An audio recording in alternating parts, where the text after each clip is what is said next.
Ja tu teraz sedím s Martinom Kráľovičom a mám pre neho pripravených pár otázok. Martin, čo môže cirkev ponúknuť človeku, ktorý neverí, ale hľadá hodnoty a istotu?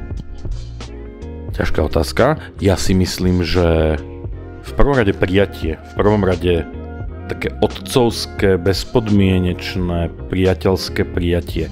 Na všetko ostatné môže byť potom čas, na všetku evangelizáciu, na všetko kázanie, na všetko vzdelávanie, ale v prvom rade, že bezpodmienečnú lásku k blížnemu a prijatie.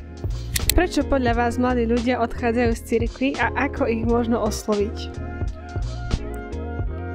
Asi si to dovolím vyhodnotiť iba na základe niektorých konkrétnych skúseností, ktoré mám, alebo niektorých ako keby svedectiev alebo rozhovorov s ľuďmi a možno to práve súvisí s tou mojou prvou odpoveďou, že to prijatie nezažili, že zažili formalizmus, že zažili formálnu cirkev, formálne spoločenstvo, formálnu vieru, ako keby, alebo formálne prežívanie viery, nie je to autentické a keď raz niekto, kto mi má byť nejakým vzorom a inšpiráciou, či hovorím o ľuďoch zo spoločenstva, hovorím o kňazovi, hovorím o komunite, nie je autentický a je taký rigidný, tak si viem predstaviť, že pre mladého človeka, s ktorým to aj tak hádže zľava doprava, to môže byť ako keby, že to nemusí byť úplne oslovujúce a môže to byť niečo, že si v nejakom momente povie, že tak tomuto ja neverím, lebo tí ľudia sú pre mňa není uveriteľní v tom, čo rozprávajú.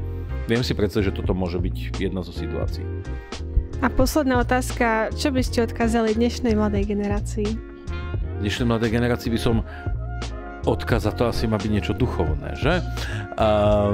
Aby sa nebala pýtať, aby sa nebali mladí ľudia challengeovať veci, ktoré sa učia, challengeovať veci, ktoré zažívajú, ktoré príjmajú aj v spoločenstve, aj vo farnosti, aj v škole, kdekoľvek a aby boli veľmi zvedaví, aby nad vecami rozmýšľali.